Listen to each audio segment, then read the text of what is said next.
معزز سامعین و ناظرین، السلام علیکم ورحمۃ اللہ وبرکاتہ۔ آج ہم سورہ النساء کی آیت نمبر 153 سے 169 تک کا مطالعہ کریں گے۔ ابتدا میں چند آیات کی تلاوت۔ اعوذ باللہ من الشیطان الرجیم، بسم اللہ الرحمن الرحیم۔ یسألک اہل الکتاب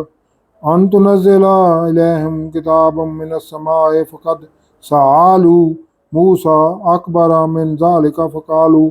ارنا اللہ جہرۃ فأخذتهم الصاعقۃ بظلمہم ثم اتخذوا العجل من بعد ما جاءتهم البینات فعفونا عن ذلک وآتینا موسیٰ سلطانا مبینا ورفعنا فوقهم الطور بميثاقهم وقلنا لهم ادخلوا الباب سجدا وقلنا لهم لا تعدوا في السبت وأخذنا منهم ميثاقا غليظا۔ صدق اللہ العظیم۔ اب ان آیات 153 سے 169 تک کا ترجمہ۔ اے محمد صلی اللہ علیہ وسلم، اہل کتاب تم سے درخواست کرتے ہیں کہ تم ان پر ایک لکھی ہوئی کتاب آسمان سے اتار لاؤ۔ تو یہ موسیٰ علیہ السلام سے اس سے بھی بڑی بڑی درخواستیں کر چکے ہیں۔ ان سے کہتے تھے ہمیں اللہ ظاہر یعنی آنکھوں سے دکھا دو، سو ان کے آنے کے بعد وہ گناہ کی وجہ سے ان کو بجلی نے آ پکڑا، پھر کھلی نشانیاں اس بچڑے کو معبود بنا بیٹھے۔ تو اس سے بھی ہم نے درگزر کیا اور موسیٰ علیہ السلام کو صریح غلبہ دیا، اور ان سے عہد لینے کو ہم نے ان پر کوہ طور اٹھا کھڑا کیا اور انہیں حکم دیا کہ شہر کے دروازے میں داخل ہونا تو سجدہ کرتے ہوئے داخل ہونا، اور یہ بھی حکم دیا کہ ہفتے کے دن مچھلیاں پکڑنے میں تجاوز یعنی حکم کی خلاف ورزی نہ کرنا۔ غرض ہم نے ان سے مضبوط عہد لیا، لیکن انہوں نے عہد کو توڑ ڈالا۔ تو ان کے عہد توڑ دینے اور اللہ کی آیتوں سے کفر کرنے اور انبیاء علیہ السلام کو ناحق مار ڈالنے اور یہ کہنے کے سبب کہ ہمارے دلوں پر پردے پڑے ہیں، اللہ نے ان کو مردود کر دیا، اور ان کے دلوں پر پردے نہیں ہیں، بلکہ ان کے کفر کے سبب اللہ نے ان پر مہر کر دی ہے، تو یہ کم ہی ایمان لاتے ہیں۔ اور ان کے کفر کے سبب اور مریم پر ایک بہتان عظیم باندھنے کے سبب اور یہ کہنے کے سبب کہ ہم نے مریم کے بیٹے عیسیٰ مسیح کو جو اللہ کے پیغمبر کہلاتے تھے قتل کر دیا ہے، اللہ نے ان کو ملعون کر دیا، اور انہوں نے عیسیٰ علیہ السلام کو قتل نہیں کیا اور نہ انہیں صلیب پر چڑھا دیا، بلکہ ان کو ان کی ہی صورت معلوم ہوئی، اور جو لوگ ان کے بارے میں اعتراف کرتے ہیں وہ ان کے حال سے شک میں پڑے ہوئے ہیں، اور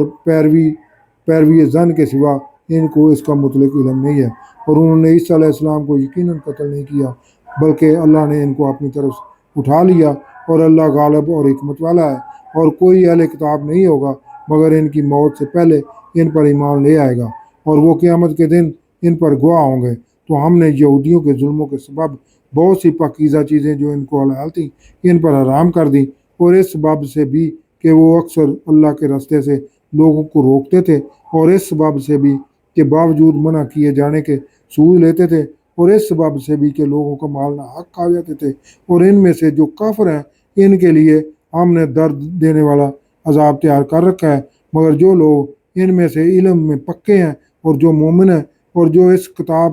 پر جو آپ پر نازل ہوئی اور جو کتابیں آپ سے پہلے نازل ہوئیں سب پر ایمان رکھتے ہیں اور نماز پڑھتے ہیں اور زکوٰۃ دیتے ہیں اور اللہ اور روز آخرت کو مانتے ہیں، ان کو ہم عنقریب اجر عظیم دیں گے۔ اے محمد صلی اللہ علیہ وسلم، ہم نے آپ کی طرف اسی طرح وہی بھیجی ہے جس طرح نوح اور ان سے پچھلے پیغمبروں کی طرف بھیجی تھی، اور ابراہیم اور اسماعیل اور اسحاق اور یعقوب اور اولاد یعقوب اور عیسیٰ اور ایوب اور یونس اور ہارون اور سلیمان کی طرف بھی ہم نے وہی بھیجی تھی، اور داؤد کو ہم نے زبور بھی عنایت کی، اور بہت سے پیغمبر ہیں جن کے حالات ہم آپ سے پیشتر بیان کر چکے ہیں، اور بہت سے پیغمبر ہیں جن کے حالات آپ سے بیان نہیں کیے گئے، اور موسیٰ علیہ السلام سے تو اللہ نے باتیں بھی کیں۔ سب پیغمبروں کو اللہ نے خوشخبری سنانے والے اور ڈر سنانے والے بنا کر بھیجا تھا تاکہ پیغمبروں کے آنے کے بعد لوگوں کو اللہ پر الزام کا موقع نہ رہے، اور اللہ غالب حکمت والا ہے۔ لیکن اللہ نے جو کتاب آپ صلی اللہ علیہ وسلم پر نازل کی ہے، اس کی نسبت اللہ گواہی دیتا ہے کہ اس نے اپنے علم سے نازل کی ہے، اور فرشتے بھی گواہی دیتے ہیں، اور گواہ تو اللہ ہی کافی ہے۔ جن لوگوں نے کفر کیا اور لوگوں کو اللہ کے رستے سے روکا، وہ رستے سے بھٹک کر دور جا پڑے، اور جو لوگ کافر ہوئے اور ظلم کرتے رہے، اللہ ان کو بخشنے والا نہیں ہے، اور نہ ہی انہیں رستہ دکھائے گا۔ ہاں، دوزخ کا رستہ جس میں وہ ہمیشہ جلتے رہیں گے، اور یہ بات اللہ کو آسان ہے۔ یہ ان آیات کا ترجمہ تھا۔ اب اس آیات نمبر 153 سے 169 تک کی تفسیر النور نازل فرمائے۔ اب یہاں سے اہل کتاب کی غیر موجودگی غیر ضروری فرمائشوں کا تاریخی حوالہ جات دے کر نفی کی جا رہی ہے۔ اہل کتاب آپ صلی اللہ علیہ وسلم سے یہ مطالبہ کر رہے تھے کہ آپ صلی اللہ علیہ وسلم ان پر آسمان سے ایک کتاب اتار لائیں، جیسے موسیٰ علیہ السلام پر آسمان سے لکھائی کتاب نازل ہوئی، جس کے جواب میں آپ صلی اللہ علیہ وسلم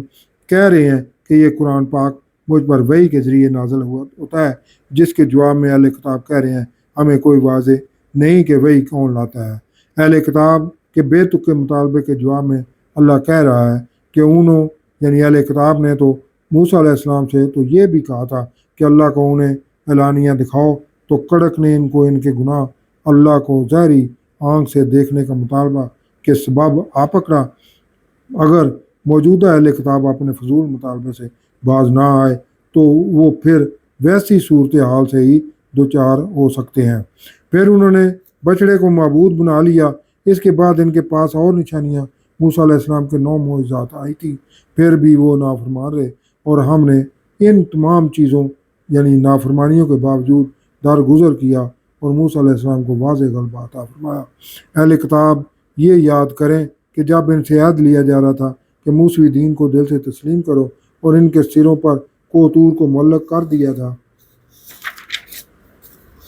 اور ہم نے ان سے یہ بھی کہا تھا کہ دروازے میں سجدے کرتے ہوئے جھک کر گزرو، اور یہ بھی کہ ہفتہ کے دن حد سے تجاوز نہ کرو یعنی دنیاوی کام نہ کرو۔ اور ہم نے ان سے اس بارے میں بڑے پکے عہد لیے تھے، تو انہوں نے اپنے اس عہد کو توڑ ڈالا اور توڑتے رہے، اور اللہ کی آیات واضح یعنی معجزات کا انکار، اور انبیاء علیہ السلام کو ناحق قتل کرتے رہے۔ اور اب ان کا یہ کہنا کہ ہمارے دل تو غلافوں میں بند ہے، یعنی ہم پر حضور صلی اللہ علیہ وسلم کی تبلیغ کا کچھ اثر نہیں ہو سکتا، کی پاداش میں اللہ نے دراصل ان کے ایسے کفر کے سبب باعث ان کے دلوں پر مہر ثبت کر دی ہے، پس وہ ایمان نہیں لائیں گے مگر تھوڑے۔ ان کے اس کفر کے سبب بھی جو بڑے بہتان کی باتیں انہوں نے مریم کے بارے میں کہیں کہ نعوذ باللہ مریم نے زنا کیا ہے۔ عیسیٰ علیہ السلام دراصل مریم کے منگیتر یوسف نجار کا بیٹا ہے، یعنی یہ یہود کہتے تھے، اور یہ کہ انہوں یہودیوں نے حضرت عیسیٰ علیہ السلام بن مریم علیہ السلام کو جو اللہ کے رسول ہیں قتل کیا ہے، حالانکہ نہ تو انہوں نے انہیں عیسیٰ علیہ السلام کو قتل کیا اور نہ ہی سولی دی، بلکہ ان کی یعنی عیسیٰ علیہ السلام کی شکل کا دوسرا بنا دیا گیا تھا۔ یہودا عیسیٰ علیہ السلام کے حواریوں میں سے تھا، جسے یہودیوں نے خرید کر اپنے ساتھ ملا لیا کہ وہ عیسیٰ علیہ السلام کے قتل کے لیے ان کی مدد کرے۔ جب یہودا عیسیٰ علیہ السلام کی نشاندہی کے لیے ان کے حجرے میں داخل ہوا تو اللہ نے اس کی شکل حضرت عیسیٰ علیہ السلام جیسی بنا دی، اور وہی پکڑا گیا اور قتل ہوا۔ ان کے لیے جو ان کے بارے میں اختلاف میں پڑے ہوئے ہیں موجودہ یہودی، وہ یقیناً شک میں پڑے ہوئے ہیں۔ ان کے پاس اس بارے میں سوائے شک کے کوئی تصدیقی علم نہیں ہے، اور یہ بات سچ ہے کہ انہوں یہودیوں نے عیسیٰ علیہ السلام کو قتل نہیں کیا ہے، بلکہ اللہ نے انہیں اپنی طرف اٹھا لیا ہے، جو زبردست کمال حکمت والا ہے۔ اور اہل کتاب میں کوئی بھی ایسا نہیں ہوگا جو قیامت سے پہلے اس واقعے پر ایمان نہیں لائے گا، یعنی حضرت عیسیٰ علیہ السلام قتل نہیں ہوئے تھے، وہ زندہ تھے، انہیں اللہ نے آسمان پر زندہ اٹھا لیا تھا، اور وہ دوبارہ آئیں گے اور تمام واقعے کی خود تصدیق کریں گے، اور اہل کتاب کے جھوٹے دعووں کی کڑی کھولیں گے۔ پھر وہی عیسیٰ علیہ السلام ان کے خلاف گواہ بن کر کھڑے ہوں گے، یہودیوں کے انہی بیہودہ کاموں یعنی رسول اللہ صلی اللہ علیہ وسلم سے موعظے کے لیے ناجائز فرمائشوں وعدادیوں قانون شکنیوں انبیاء علیہ السلام کو ناجائز قتل کرنے اور عیسیٰ علیہ السلام کو قتل جیسے جھوٹے دعووں اور لوگوں کو اللہ کی راہ سے روکنے کی وجہ سے ان پر وہ پاکیزہ چیزیں حرام کر دی تھیں جو در حقیقت ان کے لیے حلال تھیں، یعنی ان کی کتاب میں انہیں حرام قرار نہیں دیا گیا تھا۔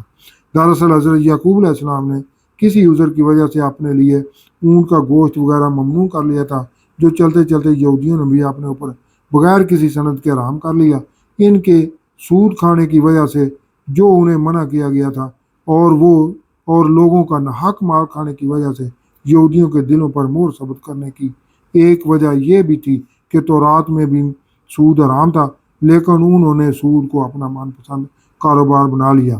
ان نافرمانیوں اور سرکشیوں کے لیے اللہ نے دردناک عذاب تیار کر رکھا ہے۔ البتہ جو یہودی پختہ علم والے اہل ایمان ہیں وہ ایمان رکھتے ہیں اس پر جو آپ صلی اللہ علیہ وسلم پر اترا، اور وہ نماز قائم کرنے والے، زکوٰۃ دینے والے اور یوم آخرت پر ایمان رکھنے والے ہیں، یہ وہ اہل کتاب میں سے ہیں جنہیں بڑا اجر عطا کیا جائے گا۔ یہاں کچھ گنجائش چھوڑی جا رہی ہے کہ اہل کتاب میں سے اب بھی کوئی حق کی طرف مائل ہے تو وہ موت سے پہلے دعوت حق قبول کر لے، یعنی اہل کتاب اور منافقین کے لیے بھی دعوت کھلی رکھی گئی ہے۔ اب حضور نبی کریم صلی اللہ علیہ وسلم کو فرمایا جا رہا ہے کہ ہم نے آپ صلی اللہ علیہ وسلم کی جانب بھی وحی کی، جیسے نوح علیہ السلام اور ان کے بعد کے انبیاء علیہ السلام پر وحی کی تھی، یہ اور ابراہیم، اسماعیل، اسحاق، یعقوب علیہ السلام اور ان کی اولاد کی طرف بھی وحی کی تھی، اور عیسیٰ، ایوب، یونس، ہارون اور سلیمان علیہ السلام کی طرف بھی وحی کی، اور داؤد علیہ السلام کو تو ہم نے زبور عطا کی تھی، اور وہ رسول جن کا اس سے پہلے ذکر کر چکے۔ ان کے علاوہ ایسے وحی کیے جانے والے رسول بھی ہیں جن کا آپ صلی اللہ علیہ وسلم سے ذکر نہیں کیا گیا۔ اور موسیٰ علیہ السلام سے تو اللہ نے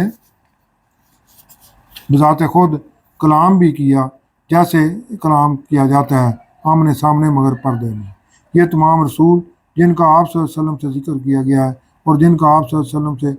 ذکر نہیں کیا گیا، دراصل قرآن پاک میں انہی انبیاء رسول علیہ السلام کا ذکر ہے جو جزیرۃ العرب یا آس پاس کے علاقوں میں مبعوث کیے گئے تھے، جن سے اہل عرب شناسا تھے تاکہ انہیں کسی مشگافی کا موقع نہ ملے۔ بشارت دینے والے اور خبردار کرنے کے لیے بھیجے گئے تاکہ لوگوں کے پاس اللہ کے مقابلے میں دعوت حق کو قبول کرنے کا کوئی عذر باقی نہ رہے۔ یہ اللہ کی شان رحیمی اور کریمی ہے، اور اللہ زبردست حکمت والا ہے۔ اے نبی صلی اللہ علیہ وسلم، اللہ گواہ ہے جو اس نے آپ صلی اللہ علیہ وسلم کی طرف نازل کیا، یعنی اس کو مانے بغیر کوئی چارہ نہیں ہے، جس کے فرشتے بھی گواہ ہیں، البتہ اللہ ہی کی گواہی کافی ہے۔ اس کے باوجود بے شک جنہوں نے کفر کیا اور اللہ کی راہ سے روکا خود کو بھی اور دوسروں کو بھی، تو بے شک وہی گمراہی میں کہیں دور نکل چکے ہیں۔ بے شک جنہوں نے کفر کیا اور ظلم یعنی شرک کیا، اللہ انہیں ہرگز بخشے گا، ہرگز نہیں بخشے گا، اور نہ ہی انہیں کسی راستے کی ہدایت دے گا سوائے جہنم کے راستے کے، جس میں وہ ہمیشہ رہیں گے، اور یہ اللہ پر بہت آسان ہے، یعنی ان پر کوئی ترس نہیں کیا جائے گا۔ صدق اللہ العظیم۔